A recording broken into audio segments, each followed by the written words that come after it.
Hey guys, welcome to another video. So first, let me start off with thanking all the new subscribers. Again, if you're new to the channel, I am Warren C, and I do street photography with my Fujifilm gear.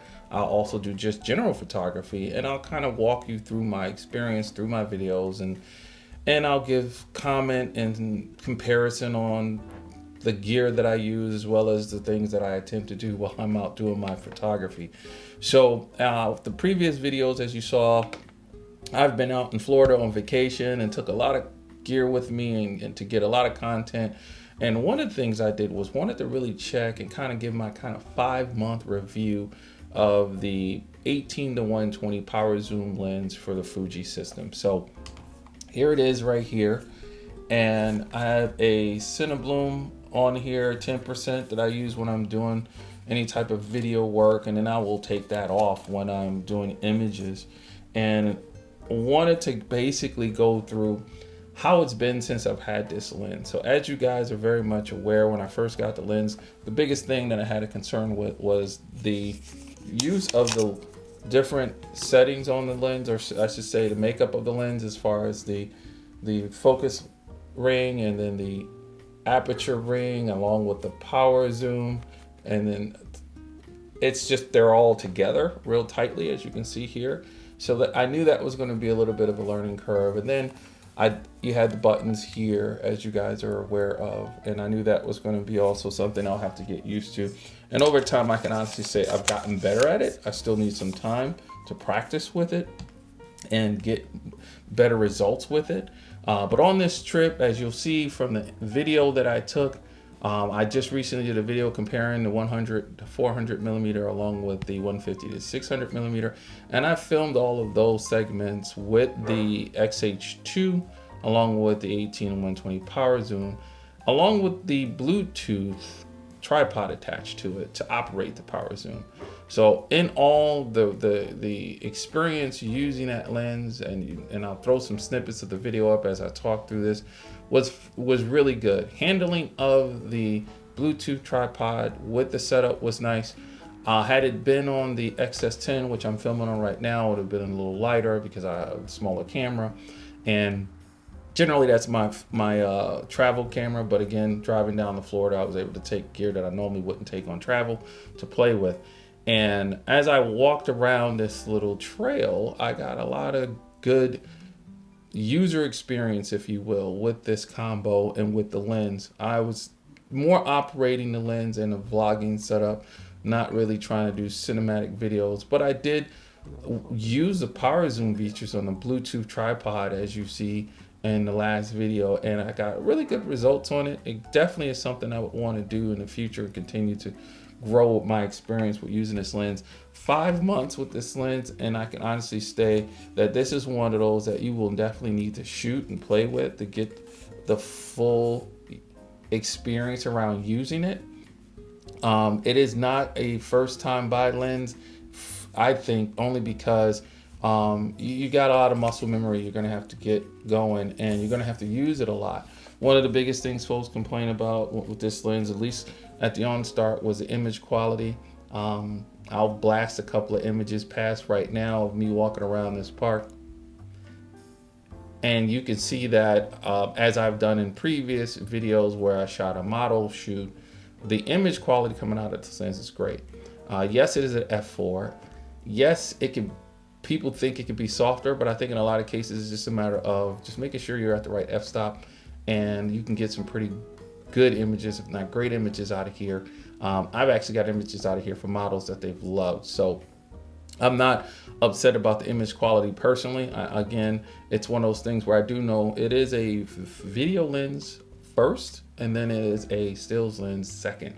So I keep that in mind when I'm using this, and when I have this paired with any of my cameras, from the XS10 to the H2S to the H2 to the X Pro 3 for that matter, I make sure that I'm giving myself the best opportunities with my settings to shoot this for stills. For video, I think it does a great job. It does what it's supposed to do.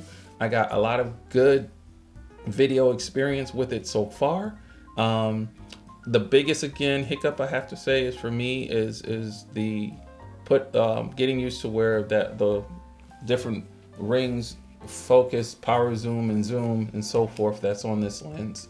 And it requires playing around with it more.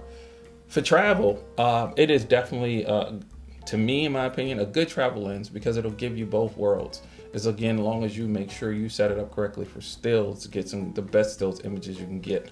The reach on this is great, from 18 to 120. I know that you have the 18 to 135 out there, and I had that lens originally and didn't quite fall in love with it and wind up getting rid of it. I can't say I will get rid of this lens.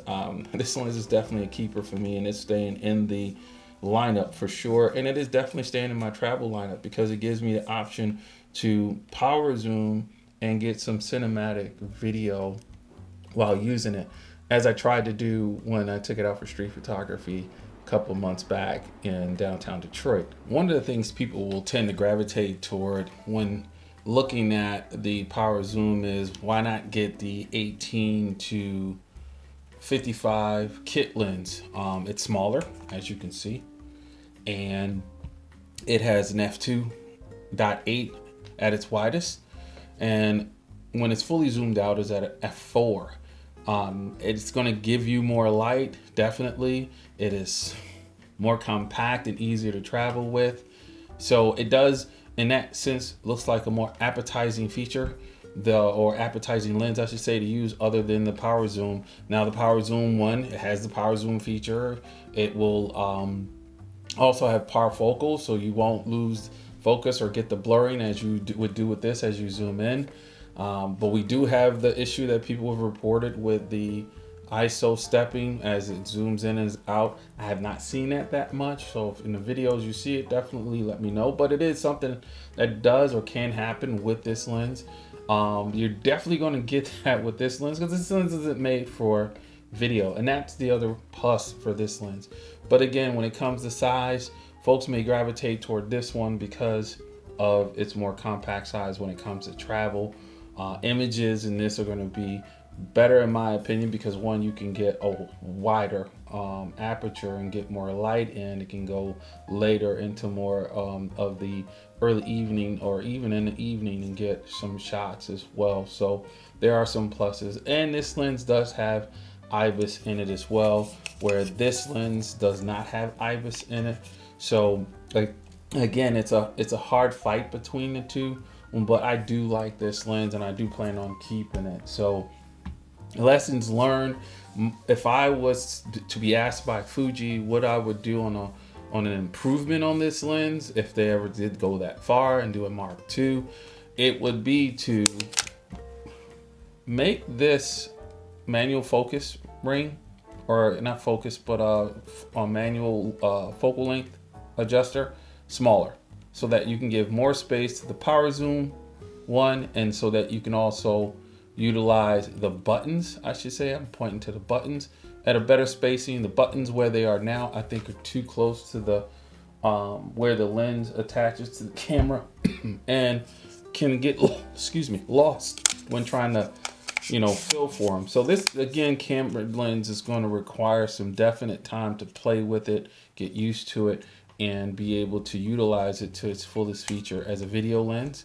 But as I stated in this video, for stills, you definitely need to know when or to take that Cinebloom filter I have on and set that lens up along with the camera to give you the best image you can get, and it will give you great images, as I said earlier.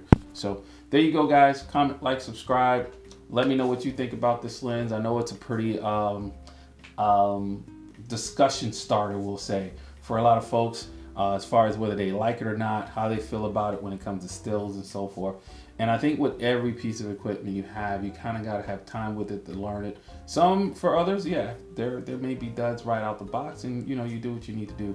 But for me, I've grown to like the things that I can do with this lens, and I'm going to make sure I use it for what it's designed for and what its capabilities are.